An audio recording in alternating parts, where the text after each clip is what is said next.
Before we start, I would like you to hit that red subscribe button so that you never miss out on any of our videos. Hey guys, what's up? Welcome back to Beyond Crazy. Number 4. John Stewart Johnson.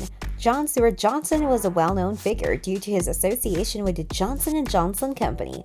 He was married to his wife Essie for over 3 decades and seemed to destined to live out a charmed existence, but his life took a scandalous turn when he set his eyes on a new employee. She was a 30-year-old Polish immigrant named Basia Piasecka, and despite the 40-year age gap and the controversial beginning, the couple remained together until Stewart's death in 1983. That's when the drama really began for Stewart's children and his massive estate. Upon the magnate's death, his 6 children were shocked to discover he had left almost all his $500 million estate to his former maid. They took her to court claiming she took advantage of Stewart's age and mental state, but Basia was ready to fight back. She claimed that their marriage had been happy. It was the stepchildren, she asserted, were only after the late mogul's money. The case went to trial in 1986 and lasted for 4 months. However, right before the verdict was to be delivered, Basia changed her mind and agreed to a settlement. She walked away with over $300 million. The rest of the money was divided up between the children and the charity. Number 3. Nina Wang. Nina Wang was a woman of contradictions. She was known as Little Sweetie. She was one of the richest people in the world at the turn of the millennium, but despite her immense wealth, she lived frugally. And she had a childlike air about her, wearing pigtails, miniskirts, and ankle socks well into her 60s. Her husband, Teddy Wang, had been an extraordinarily wealthy businessman. He was kidnapped twice during his life. The second time resulted in tragedy after a ransom was not paid quickly enough to secure his release. The shocking disappearance of Teddy resulted in a legal battle over his fortune. At one time, Nina was jailed for forgery regarding that inheritance, but finally she did receive the value of his estate. Then Nina's death in 2006 led to a second legal battle. That time, her $4 billion fortune went up for grabs. Her married younger lover, Tony Chan, claimed to be the sole beneficiary of her will. However, the validity of that will was called into question by Nina's family. That result led to a lengthy court battle. It drew large crowds across China and the rest of Asia eager to snoop on the sordid details of their relationship. The court eventually ruled that Nina's will had indeed been a forgery.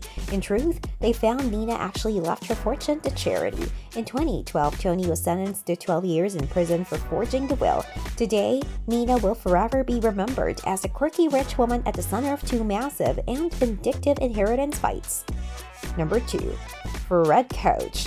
Fred Koch was an American oil magnate in the mid-20th century. He had 4 sons who were involved in the family business, Koch Industries. Upon his death, Fred left instructions for his sons to be kind to one another. Unfortunately, that didn't happen. The siblings had intense rivalries and fought for control of the company after their father's passing in 1967. David bought out their other brothers, Bill and Frederick, over $1 billion. Charles and David recognized that the value of the oil-related business was exceptionally high. Over the years, Bill and Frederick felt the $700 million compensation from their other 2 brothers had actually been unfairly low, so they spent the next 2 decades in court trying to win back more money.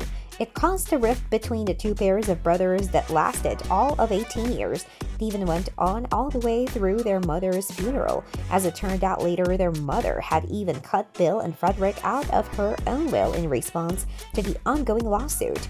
The money based on the final determination of the case, and the 2 brothers were just going to have to settle for $700 million and make do with that.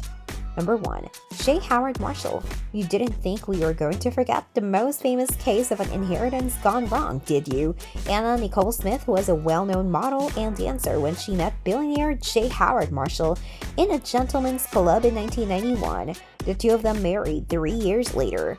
The marriage immediately raised questions among Marshall's family, as Anna was 26 years old and the billionaire was 89. Sadly, Howard passed away a year after their marriage. With his death, the vicious and bizarre battle for his inheritance began. The problem from the start was that Howard had not included Anna in his will. He didn't include his son Howard in the will either, bequeathing money only to his other son, Piers. So the table was set for a vicious courtroom showdown. The battle between Anna and Piers quickly became intense. It was a media delight filled with twists and turns. Piers claimed that 13 legal documents proved that he was the rightful heir. Meanwhile, Anna argued her late husband had promised to leave her half of everything when he was alive. The case was a media circus for years.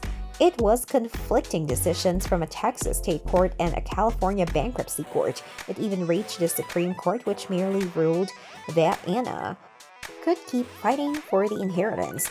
Tragically, both Anna and Piers died in quick succession in the mid-2000s. However, the case continued as Smith's daughter became the potential heir in line for the fortune.